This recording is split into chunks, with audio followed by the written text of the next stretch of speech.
नमस्कार, अपना बिहार देख रहे हैं आप और आपके साथ मैं हूं सोनाली सिंह। बिहार में एक बार फिर से यूनिफॉर्म कॉमन सिविल कोड यानी सबके लिए एक समान कानून के मुद्दे पर सियासी घमासान शुरू हो गया है। इस पर उत्तराखंड कैबिनेट के फैसले के बाद बिहार में बीजेपी ने यूनिफॉर्म कॉमन सिविल कोड लागू करने की मांग की है, तो विपक्षी दलों ने इस पर पलटवार किया है और इससे आरएसएस का एजेंडा लागू करने की कोशिश बताया है। राष्ट्रीय एजेंडा है। जब भारत के संविधान में लिखा हुआ है कि हम सब भारत के लोग एक लोग हैं, तो फिर एक कानून क्यों नहीं हो, एक सिविल कानून क्यों नहीं हो? हमारे लिए कुछ कानून, दूसरों के लिए कुछ कानून। इसलिए उत्तराखंड सरकार को मैं धन्यवाद देता हूं और मैं चाहता हूं कि बिहार में भी समान कानून संहिता बने। और अब सबसे पहले सुनिए बीजेपी का बयान। बीजेपी नेताओं ने क्या कुछ कहा है।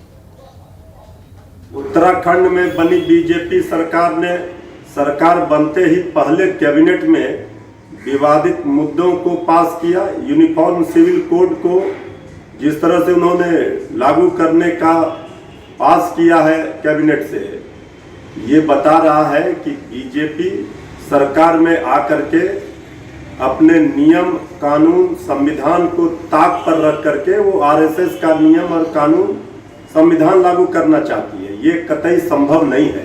कोई राज्य सरकार कैबिनेट में पास कर देगा, इसका मतलब वो संपूर्ण देश में लागू हो जाएगा, ऐसा नहीं है। आरएसएस के दबाव में यह सरकार काम कर रही है और 2024 की तैयारी है। इसीलिए प्रोपगंडा के दम पे भारतीय जनता पार्टी 2024 के चुनाव लड़ना चाहती है और जो केंद्र का विषय है वो राज्य से उठवाना चाहती है। उनका उद्देश्य यह नहीं है कि सामान्य नागरिक संहिता लागू हो, उनका उद्देश्य है इन मुद्दों पे हम 2024 का चुनाव लड़े। और देखिए, इससे पूरे मामले पर आपने पक्ष और विपक्ष की बातें सुनी। जहां बीजेपी इसे मुखर रूप से समर्थन दे रही है, वहीं पर कांग्रेस और आरजेडी इसे आरएसएस का एजेंडा बता रही है। आपको बताते चले कि यूनिफॉर्म सिविल कोड के मामले पर जेडीयू एमएलसी खालिद अनवर ने कहा है कि यह देश के लोगों के लिए लाया जा रहा है या फिर पॉलिटिकल स्टैंड है। यूनिफॉर्म सिविल कोड के लिए गवर्नमेंट ने कोई ड्राफ्ट तय नहीं किया है। यदि चलाना है तो सरकार एक ड्राफ्ट तय करे। अगर ये देश हित में है तो इस पर किसी को ऐतराज नहीं होगा, लेकिन मकसद सिर्फ पॉलिटिकल होगा तो इस पर सवाल जरूर उठेंगे। किसी का पर्सनल लॉ, किसी भी कम्युनिटी का, उसको खत्म कर दिया जाएगा। मसला इस बात का है कि गवर्नमेंट ने अभी तक कोई ड्राफ्ट तय नहीं किया। सबसे पहला काम ये होना चाहिए कि यूनिफॉर्म सिविल कोड अगर लाना है तो गवर्नमेंट एक ड्राफ्ट तय करे और जो स्टेक होल्डर्स हैं, चाहे वो सिख कम्युनिटी के लोग हों, क्रिश्चियन कम्युनिटी के लोग हों, जैन कम्युनिटी के लोग हों, बौद्ध कम्युनिटी के लोग हों, या हिंदुओं में जो मुख्तलिफ सेक्ट हैं, लिंगायत हैं या दूसरे सेक्ट हैं, कई सेक्ट हैं जिनके अलग अलग रस्म रिवाज हैं, उन रस्म रिवाज को कैसे एकोमोडेट किया जाएगा और क्या गवर्नमेंट चाहती है, किस तरह का ड्राफ्ट लेके आना चाहती है, किस तरह का कोड बनाना चाहती है, उसको लेकर के आए। और चलिए अब जानते हैं कि आखिर यूनिफॉर्म सिविल कोड है क्या, यानी कि समान नागरिकता संहिता। इसे समझना बेहद ज़रूरी है क्योंकि इस पर लोगों में बहुत सी गलत फहमियाँ हैं और बहुत सी गलत धारणाएं। सबके लिए एक कानून इसका एक मूल रूप है। देश के से सभी लोगों के लिए एक समान कानून को समान नागरिक संहिता यानी कि कॉमन सिविल कोड कहा जाता है। व्यक्ति किसी भी जाति या फिर धर्म का क्यों ना हो, उसके लिए देश में एक समान कानून लागू होगा। सालों से धार्मिक पर्सनल लॉ के स्थान पर समान नागरिक कानून लाने की मांग हो रही है। वर्तमान की अगर बात करें तो वर्तमान में मुस्लिम पर्सनल लॉ और ईसाई पर्सनल लॉ के तहत इन धर्मों के अपने कानून हैं। शादी, तलाक और जमीन जायदाद के मामले में इन धर्मों के अलग अलग कानून हैं। बीजेपी अपने घोषणा पत्रों में लगातार समान नागरिक कानून लागू करने का वादा करती आ रही है। अदालतें लगातार सरकार से समान नागरिकता कानून लाने की मांग कर रही है। संविधान के नीति निर्देशक तत्व में समान नागरिक संहिता का जिक्र भी है। संविधान की धारा 44 में समान नागरिकता संहिता का जिक्र है। हालांकि सरकारें नीति निर्देशक तत्वों को मानने के लिए बाध्य नहीं है। तो सबके लिए एक समान कानून आखिर क्यों जरूरी है, ये भी आपको बताते चले कि देश में सबके लिए एक समान कानून नहीं होने से अदालतों को दिक्कतें होती हैं। शादी, तलाक और जमीन जायदाद के मामलों को सुलझाने में परेशानी आती है। समान कानून नहीं होने से नागरिकों के बीच बराबरी की बात नहीं सोची जा सकती। धार्मिक अधिकारों के नाम पर लैंगिक या फिर जातीय गैर बराबरी को मंजूर ये कानून नहीं देती है। अब आपको समझाते हैं कि इस कानून पर आखिर विरोध क्यों हो रहा है। तो देखिए, धार्मिक अल्पसंख्यकों को धार्मिक अधिकार छीनने का इस कानून से डर होता है। मुस्लिम और ईसाई लोग इसे हिंदू कानून थोपने की कोशिश बताते हैं। समान नागरिकता कानून को धार्मिक अधिकार छीनने की कोशिश बताई जाती है और अब इस पर बिहार में जो सियासी घमासान है वो तेज हो गया है। जहां पर बीजेपी इसका समर्थन कर रही है, वहीं पर आरजेडी और कांग्रेस इसे आरएसएस और बीजेपी का एजेंडा बता रही है। चलिए बढ़ते आगे और अब बात दरभंगा एयरपोर्ट से उड़ान सेवा की सफलता की। दरभंगा एयरपोर्ट से उड़ान सेवा की सफलता का जिक्र लोकसभा में भी हुआ। लोकसभा में नागरिक विमानन मंत्री ज्योतिरादित्य सिंधिया ने कहा कि आजादी से पहले भी दरभंगा में प्राइवेट विमान सेवा मौजूद थी, लेकिन बाद में ये पूरी तरह से खत्म हो गई। उन्होंने कहा कि पीएम मोदी के संकल्प से यहां 9 दिसंबर 2020 को फिर से उड़ान सेवा शुरू हुई और दरभंगा से दिल्ली, मुंबई, बेंगलुरु, हैदराबाद और कोलकाता से सीधे तौर पर जुड़ चुका है। उन्होंने कहा कि कोविड के प्रकोप के बावजूद पिछले 9-10 महीनों में यहां से करीब 6.25 लाख लोगों ने सफल यात्रा की, जो दरभंगा एयरपोर्ट की उड़ान क्षमता के बारे में बताती है। दरभंगा हमारा एक बहुत ऐतिहासिक शहर है, मैथिली संस्कृति के साथ जुड़ा हुआ है और यहाँ की हवाई पट्टी जो है अध्यक्ष महोदय, वो आजादी के पूर्व बनाई गई थी और एक प्राइवेट एयरलाइन दरभंगा एविएशन वहां फ्लाइट संचालित करती थी 1950 और 62 के बीच में। उसके बाद पूरी तरह से ये नागर विमानन नक्शे से गायब हो गया देश के। ये केवल प्रधानमंत्री जी का संकल्प था कि 9 नवंबर 2020 को पहला प्लेन दिल्ली से दरभंगा में लैंड हुआ और आज वही दरभंगा बिहार के उत्तर भाग के 14 जिलों को जोड़ता है और दिल्ली, मुंबई, बेंगलोर और हैदराबाद और कोलकाता के साथ आज दरभंगा जुड़ चुका है। 9 महीने में अप्रैल से दिसंबर तक, फरवरी तक 9-10 महीनों में अध्यक्ष महोदय, जब कोविड का प्रकोप था, इस दरभंगा से 6.25 लाख लोगों ने सफल यात्रा कायम की। ये क्षमता है उड़ान की। जो लोग आलोचना कर रहे थे उड़ान की, कोविड के वातावरण में भी बहुत मेहनत मशक्कत के आधार पर लोगों के आशाओं और अभिलाषाओं पर उतरने की हमने कोशिश की। और अब आपको बताते हैं कि दरभंगा एयरपोर्ट की सफलता की कहानी आखिर क्या है। तो देखिए, दरभंगा एक ऐतिहासिक शहर है। दरभंगा मैथिली संस्कृति से जुड़ा है। यहाँ की हवाई पट्टी आज़ादी से पहले की है। आज़ादी से पहले दरभंगा एविएशन फ्लाइट संचालित करता था।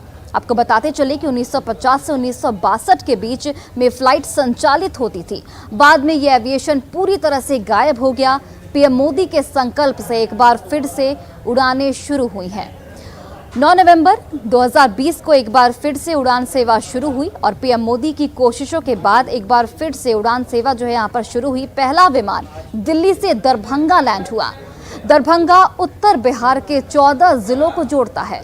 दिल्ली, मुंबई, बेंगलुरु, हैदराबाद, कोलकाता से दरभंगा जुड़ चुका है। 9 महीने की अगर बात करें तो 9 महीने में यानी कि अप्रैल से लेकर फरवरी तक 6.25 लाख लोगों ने यात्रा की है।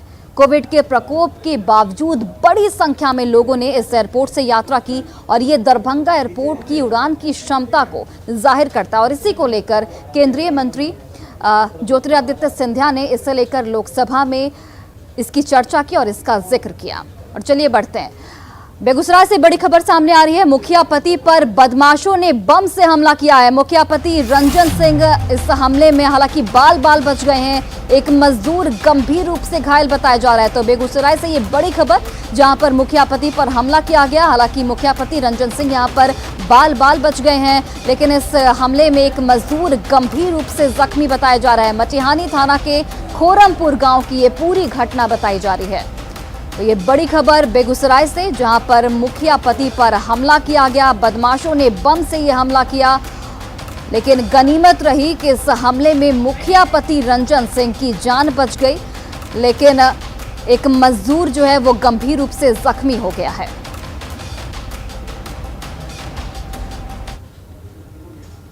बक्सर पुलिस ने एक बच्चे के अपहरण कर 50 लाख रुपए फिरौती मांगने वाले यूपी के 2 अपराधियों को गिरफ्तार किया है। साथ ही बच्चे को सकुशल बरामद कर लिया है। पुलिस ने उस मोबाइल फोन को भी बरामद कर लिया है जिससे फिरौती की रकम की मांग की गई थी। बक्सर एसपी नीरज कुमार सिंह ने बताया कि बक्सर के इटाढ़ी थाना क्षेत्र के बाजार से 7 वर्षीय लड्डू गोपाल का किराएदार ने ही अपहरण कर लिया था और फिरौती के लिए 50 लाख रुपए की मांग की गई थी।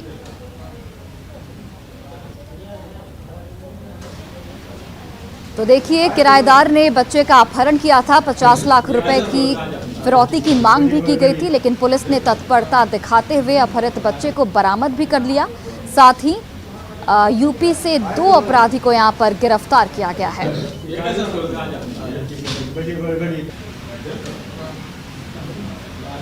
नगर में पिकअप वाहन को लूट लिया गया है 3 अपराध कर्मियों के द्वारा।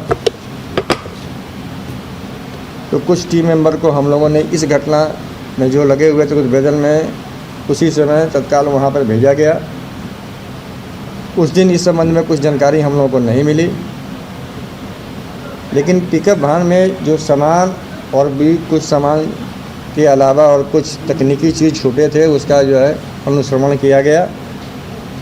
तो इस कांड में संलिप्त 3 अपराध कर्मियों को गिरफ्तार करने में पुलिस को सफलता प्राप्त हुई है।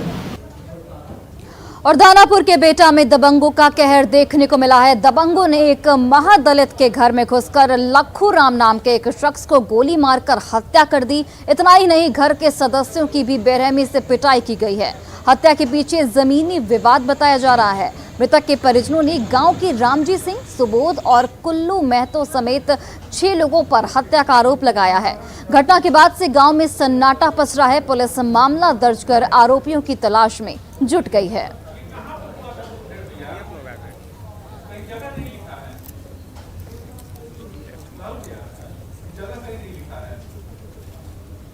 और बिहार बीजेपी कार्यालय में बीजेपी की महत्वपूर्ण बैठक जो है वो जारी है। प्रदेश अध्यक्ष संजय जायसवाल की अध्यक्षता में शुरू इस बैठक में तमाम विधायक, एमएलसी, सांसद मौजूद हैं।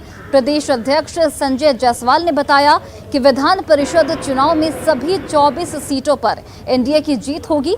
वहीं प्रदेश अध्यक्ष ने बताया कि अमित शाह के बिहार दौरे की तैयारी को लेकर भी इस बैठक में चर्चा की जाएगी। बैठक मुख्यतः 2 विषय पर हो रही है। पहला तो विषय है कि एमएलसी चुनाव हो रहे हैं।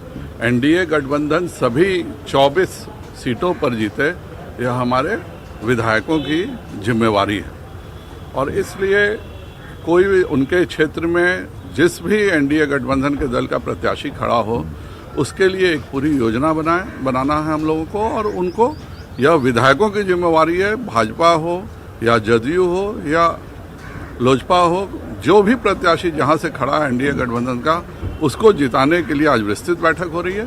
दूसरा, आज़ादी के अमृत उत्सव में माननीय गृह मंत्री जी बिहार का आ रहे हैं और एकमात्र अविजित राजा जिन्होंने अपने गद्दी पे बैठने के बाद ही उनकी शहादत हुई, वैसे बाबू कुंवर सिंह जी को सम्मान देने के लिए आज़ादी के अमृत महोत्सव में हम अपने सभी स्वतंत्रता सेनानियों का सम्मान दे रहे हैं, उनको याद करें, जिससे आने वाली अभी जो बच्चों के हैं वो बच्चों को बहुत कम जानकारियां हैं हमारे शहीदों के बारे में, हमारे स्वतंत्रता सेनानियों के बारे में। उनकी जानकारियों को बढ़ाने के लिए, उनको अपने इतिहास से परिचय कराने के लिए ही यह आज़ादी का अमृत महोत्सव माननीय प्रधानमंत्री जी पूरे भारत में कर रहे हैं।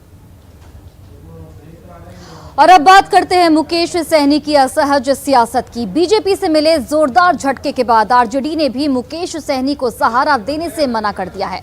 बीते कुछ दिनों से सहनी लगातार खुद को लालूवादी बताने में जुटे थे, मगर राबड़ी देवी ने जो कहा उससे सहनी और सन्न होकर रह गए। समझे ना, लालू जी याद आता है बड़ा बड़ा कहानी लो हमारा पार्टी में। खुदा मिला ना विसाले सनम, न इधर के रहे ना उधर के हम। मुकेश सहनी पर यह बात अब इसलिए फिट नजर आ रही है क्योंकि बीजेपी से टकराकर अपने तीनों विधायकों को गंवा चुके सहनी के लिए राबड़ी देवी ने आरजेडी में नो एंट्री का बोर्ड दिखा दिया है। मुकेश सहनी की पार्टी को तोड़ दिया गया। मैं मुकेश सहनी समझे ना, लालू जी याद आता है। आरजेडी में बुलाएंगे, वापस बुलाएंगे, याद कर रहे हैं। अब बुलाइएगा, आपको तो याद कर रहे हैं। काहे बुलाएंगे, काहे बुलाएंगे, मन से कहें जाएंगे अपना। राबड़ी देवी का बयान सहनी के अरमानों पर पानी की तरह इसलिए है क्योंकि यूपी चुनाव में बीजेपी से सीधे टकराव के बाद वो बार बार खुद को लालूवादी बताने लगे थे। मीडिया के सामने कुछ भी बोलने आते तो लालू जी को अपने हृदय में बसा बता देते थे। अगर अब उस रोज अगर हम शायद लालू जी की बात मान लेते तो शायद ये सरकार नहीं बनता। अगर अब उस रोज अगर हम शायद लालू जी की बात मान लेते तो शायद ये सरकार नहीं बनता। शायद सहनी अपनी करनी का फल भी पहले ही जान चुके थे, लेकिन सब जानते बुझते हुए भी उन्होंने संकट मोचक मानकर लालू नाम का जो पाठ किया, जाहिर है वो कम से कम अभी तो काम आता नहीं दिख रहा है। Bureau report, news 18 network. और इस वक्त की बड़ी खबर गया से, जहां पर सुरक्षा बलों के साथ नक्सलियों की मुठभेड़ हुई है। नक्सलियों ने जंगल में आईडी ब्लास्ट किया है। तो ये बड़ी खबर गया से बता रहे हैं, जहां पर नक्सलियों और सुरक्षा बलों के बीच मुठभेड़ हुई। नक्सलियों ने जंगल में आईडी ब्लास्ट किया है। बीती रात सर्च ऑपरेशन के दौरान मुठभेड़ हुई है। आईडी ब्लास्ट कर मौके से जो नक्सली हैं वो भाग निकले हैं। चकरबंधा थाना के सिंघवा जंगलों में मुठभेड़ की जो वारदात है वो सामने आई है। तो ये बड़ी खबर गया से, जहां पर चकरबंधा थाने के पास नक्सली और सुरक्षा बलों के बीच मुठभेड़ हुई। सुरक्षा बलों को नुकसान पहुंचाने के लिए नक्सलियों ने आईडी ब्लास्ट किया जंगल में, और बीती रात सर्च ऑपरेशन के दौरान ये मुठभेड़ हुई। आईडी ब्लास्ट कर मौके से नक्सली जो है वो फरार हो चुके हैं।